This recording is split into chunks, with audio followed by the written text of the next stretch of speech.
શ્રી ગણેશાય નમઃ. નમસ્કાર દર્શક મિત્રો. ધન રાશિ ન્યાય કરતા ન્યાયપ્રિય શનિદેવ તારીખ 29/3/2025 ને શનિવારે રાત્રે 9:42 કુંભ રાશિથી રાશિ પરિવર્તન કરી મીન રાશિમાં આવશે. આ શનિદેવનું મીન રાશિનું ગોચર તમારી ગુરુની અધિપત્યવાળી જે ધન રાશિ છે તેને કેવું ફળ આપનારું રહેશે તે વિશેની માહિતી આપણે જોઈએ. આમ તો શનિદેવની ઢૈયા, પનોતી, સાડાસાતી આ બધું શબ્દ સાંભળો ને એટલે આમ ભલભલાને આમ ભયભીત થઈ જતા હોય છે કે આ બધું મારે તો નથી ને.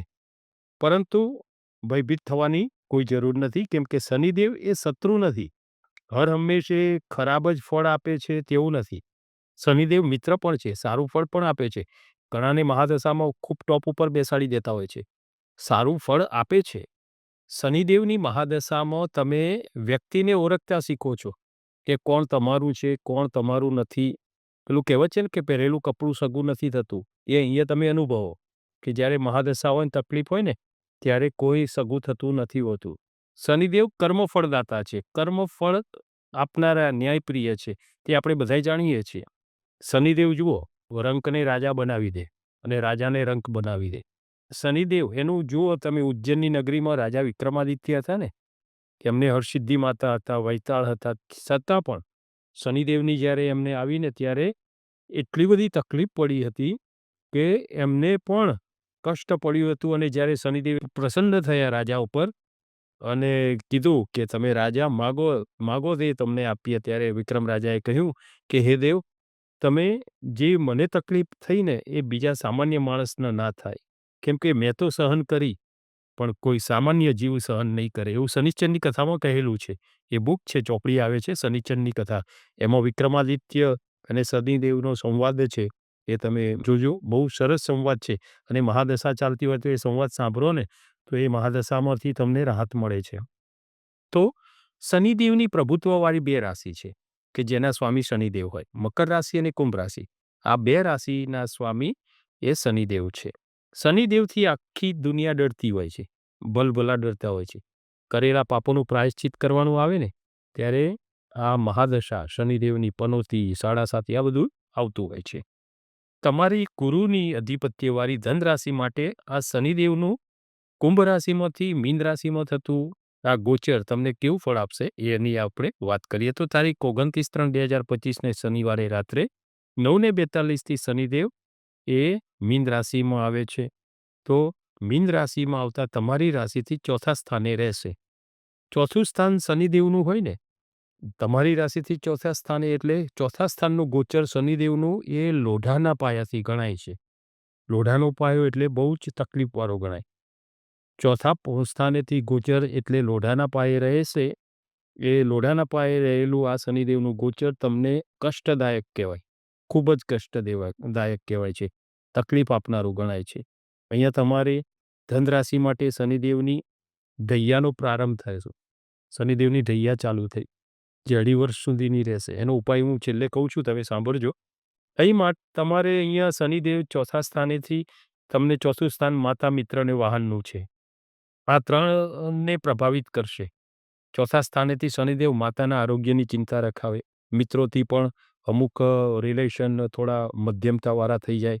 વાહન ચલાવવામાં થોડું સાચવવું પડે, સંભાળવું પડે. અહીંયા શનિદેવની ત્રીજી દ્રષ્ટિ જે છે ને એ તમારી રાશિથી છઠ્ઠા સ્થાને રહેશે. છઠ્ઠું સ્થાન અહીંયા ઋણ, રીપુ અને આરોગ્યનું રહેશે. તો અહીંયા તમારે આરોગ્યની પણ થોડું શરીરથી તમારે સાચવવું પડશે. બીજું, ઋણ વધી ના જાય માટે ખર્ચા ઉપર નિયંત્રણ લેવું પડશે, નહીં તો લોન વધશે. ઋણ વધતા તમારે લોન બીજી લેવી પડે એટલે એના કરજ વધી શકે. એનું એ બધું વધે નહીં એનું ધ્યાન લેવાનું. અહીંયા તમારી જન્મકુંડળીમાં શનિદેવ જો શુભ ફળ આપનારા હશે તો આ તકલીફ ઓછી જોવાશે. ગુપ્ત શત્રુઓથી પણ તમારે સાવધાન રહેવું પડશે. શનિદેવની 7મી દ્રષ્ટિ તમારી રાશિથી 10મા સ્થાને, 10મા પિતા અને કેન્દ્ર સ્થાને રહેશે. અહીંયા 10મા સ્થાને પિતાના સુખમાં તમારે આરોગ્યની ચિંતા, પિતાથી થોડી આમ અડચણ આવું બધું બની શકે. શનિદેવની 10મી દ્રષ્ટિ તમારી રાશિથી તમારા આરોગ્ય ઉપર, તમારી રાશિ ઉપર જ રહેશે, દેહ સ્થાને રહેશે. અહીંયા ખાસ તમારે આરોગ્યની ખાસ ચિંતા કરવાની રહેશે. ખાવા પીવામાં સાવચેતી લેવાની, કારણ વગરની ચિંતાઓ નહીં લેવાની. બહારનું ભોજન ટાળવું, બહારના નાસ્તા, સાત્વિક ભોજન લેવું, રાત્રિના ઉજાગરા ટાળવા, યોગ્ય તમારે સવારે ઉઠી વ્યાયામ અને યોગ આ બધું કરવું જોઈએ. તો એનાથી તમને થોડું રાહત અહીંયા તમે અનુભવો. કેમ કે અહીંયા શનિદેવની દ્રષ્ટિ જે છે ને આરોગ્યની ચિંતા અહીંયા તમને રહેશે. અહીં તમારે ઉપાય તરીકે એક શનિદેવનો બીજ મંત્ર છે, એ તમે નોંધી લેજો, એ કરજો. ઓમ પ્રામ પ્રીમ પ્રોં સહ શનિશ્ચરાય નમઃ. ફરીથી કહું, ઓમ પ્રામ પ્રીમ પ્રોં સહ શનિશ્ચરાય નમઃ. આ મંત્ર તમે જાતે જાપ કરી શકો અથવા કોઈના સાથે પણ કોઈના દ્વારા પણ કરાવી શકો. આની જપ સંખ્યા જે છે ને એ 23,000 છે. પણ કળિયુગમાં કોઈ બી જપ સંખ્યાથી 4 ગણો કર્મ કરો ને તો જ પુણ્ય એનું ફળ મળતું હોય છે. એટલે આ શનિદેવની જે આ મંત્ર કીધું એનું ટોટલ સંખ્યા કરવાની હશે 92,000. 92,000 જપ સંખ્યા કરવાની થાય. આ સિવાય તમે હનુમાનજીના દર્શન પણ કરી શકો, હનુમાન ચાલીસા પણ કરી શકો. તમને એમ થાય કે આ શનિદેવ સાથે હનુમાનજીનું કેમ આ છે? દરેક કાર્યમાં એમ કહે છે ને કે ભાઈ શનિદેવની આ છે તો તમે હનુમાન ચાલીસા. શનિદેવને રાવણના જે જાળમાં જે એમને રાવણે પકડી રાખ્યા હતા અને એમના ઉપર એ કર્યું હતું તો એ એમને બચાવ્યા હતા હનુમાનજીએ. એટલે શનિદેવે પણ સામે કીધું કે તમારી જે ભક્તિ કરશે ને એને હું કોઈ દિવસે પીડા નહીં કરું. એટલે આ શનિદેવ સાથે હનુમાનજીનું આ છે. આ સિવાય જપ, તપ, દાન, યજ્ઞ આ બધું કરવું જોઈએ. તપ એટલે શનિવારે ઉપવાસ રાખવો, શરીર સાથ આપે એ પ્રમાણે તપ કરવું જોઈએ. આ મંત્ર જાપ કીધા એ જપમાં આવે. દાન એટલે કાળી વસ્તુ પ્રિય છે શનિદેવને. કાળી વસ્તુ, કાળા તલ, કાળા અડદ, કાળા વસ્ત્રનું દાન આ બધું કરવું જોઈએ. યજ્ઞ એટલે પ્રત્યક્ષ તમે શનિદેવને કાળા તલથી સ્વાહાકાર કરી મંત્ર એ લઈ અને એ યજ્ઞ પણ કરી શકો. આમ શનિદેવની જે વસ્તુ છે એનાથી તમારે આ 2.5 વર્ષ થોડા જાળવવાના રહેશે. કેમ કે જે ચોથા સ્થાનેથી તમારી રાશિ પર આ જે છે મીન રાશિનું ગોચર તમારી રાશિથી ચોથા સ્થાને, એટલે તમારે અહીંયા થોડું કષ્ટદાયક રહેશે. ચોથું સ્થાન જે શુભ નથી માનતા એના લીધે અહીંયા તમારે લોઢાના પાયાની પનોતી શરૂ થઈ ગઈ, દૈયા ચાલુ થઈ ગઈ. એટલે તમારે આ 2.5 વર્ષ થોડું સાવચેતી લેવાનું રહેશે.